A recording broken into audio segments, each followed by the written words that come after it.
आज एक और दिल दहला देने वाली घटना मैं आप लोग के बीच में सुनाने जा रहा हूँ, जो कि सत्य घटना है।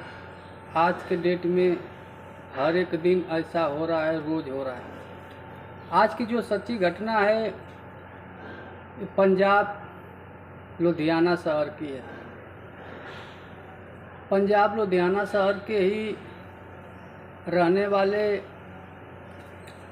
रमेश सरदार, जिनकी उम्र 35 साल, उनकी पत्नी मीना देवी, उनकी उम्र 30 साल। भगवान ने उन दोनों के बीच में 2 बेटी दिए थे। रमेश सरदार जो थे वो ट्रक के ड्राइवर थे। अच्छा खासा ड्राइवरी करते थे। ज़्यादा करके देखा जाता है तो सरदार लोग ड्राइवर ही रहते हैं।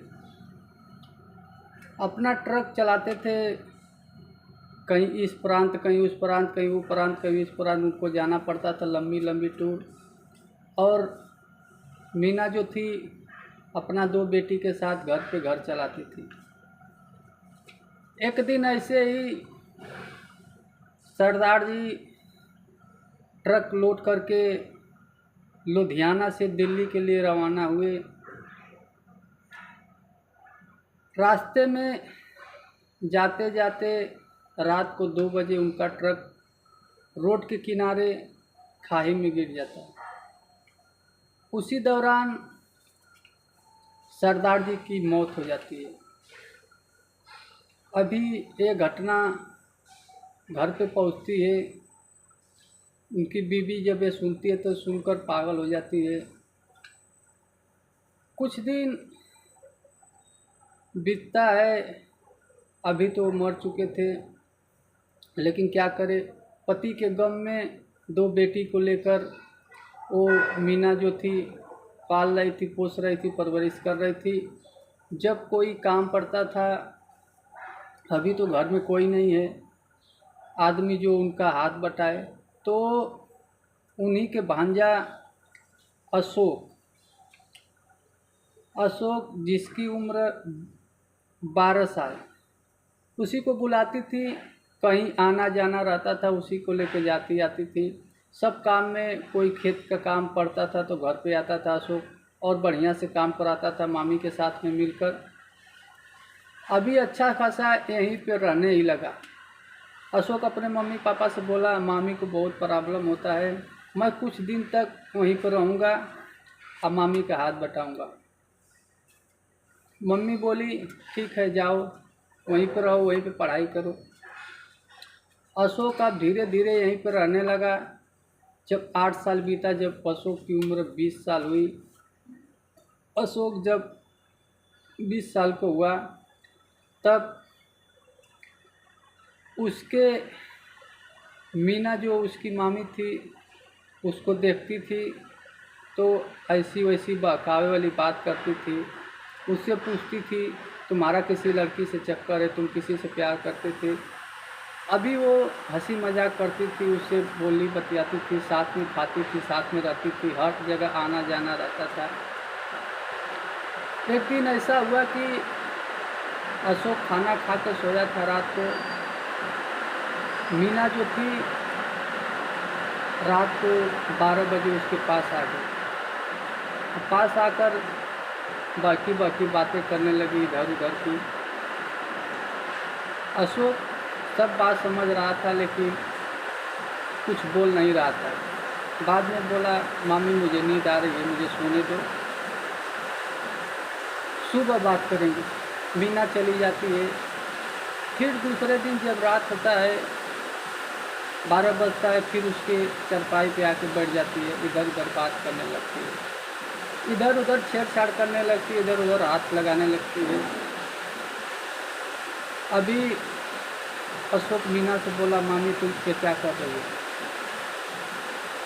मीना बोली, तुम मेरा फीलिंग समझ नहीं रहे हो, तुम्हारे मामा तो मरे हुए आज 10 साल हो गया, मैं 10 साल से ऐसे हूँ, ऐसे प्यासी हूँ, तुम मेरी दर्द को नहीं समझ रहे हो। बोला, मामी तुम मेरी मामी हो, मैं तुम्हारे साथ ऐसा नहीं कर। वो बोली, मीना अगर तुम ऐसा नहीं करोगे मेरे साथ तो मैं दूसरे के साथ कर लूँगी, कोई रोकना मत मुझे। जब इतनी बात सुना अशोक घबराने लगा और वो मीना अपना हाथ इधर उधर लगाती थी, उसको टच करती थी। लास्ट में आकर ऐसा हुआ कि एक दूसरे को उसी रात संबंध बना लिए। अब ये सिलसिला वो लोग का डेली का जारी हो गया। ये बात धीरे धीरे मीना की दोनों बेटियों को पता चली कि अशोक जो है मेरे बुआ का लड़का मेरे मम्मी के साथ अवैध संबंध में है। ये बात सुनकर वो दोनों को बहुत बुरा लगा। अभी वो मन मन सोचने लगी कि इसको रास्ते से कैसे है। एक दिन हुआ ऐसा कि शाम को दोनों बेटी जो थी खाना बनाई, खाना बनाकर दी और अशोक के खाने में जहर डाल के दे दी। रात को अशोक खाकर जैसे ही सोया, 1-1.5 घंटा के बाद उसका अचानक तबीयत खराब हुआ। हॉस्पिटल ले जाते उसकी मौत हो गई। बाकी जब पोस्टमार्टम में गई तो उस जांच में निकला कि इसकी मौत जहर के कारण हुई। पुलिस ने पूरा छानबीन करने लगी, सबसे पूछने लगी, सबके दबाव डालने लगी। जब पुलिस ने हिरासत में लेकर वो दोनों से पूछा, वो दोनों ने अपनी हकीकत बताई। बोली, मेरी मम्मी के साथ वो ऐसा करता था, इसलिए हमें बर्दाश्त नहीं हुआ, इसलिए हमने जहर दिया। आज भी वो दोनों जेल में हैं। अशोक की मौत हो गई। आगे देखो क्या होता है, पुलिस प्रशासन के हाथ में है। तो नमस्कार, प्रणाम। आप लोग ऐसा काम मत करिए जो उससे किसी का घर ज़िंदगी बर्बाद हो जाए। अच्छा काम करिए, अच्छा से रहिए, अच्छा ज़िंदगी जीजिए। और वीडियो आपको अच्छा लगे तो हमारे चैनल को सब्सक्राइब करिए, कमेंट करिए, लाइक करिए, शेयर करिए।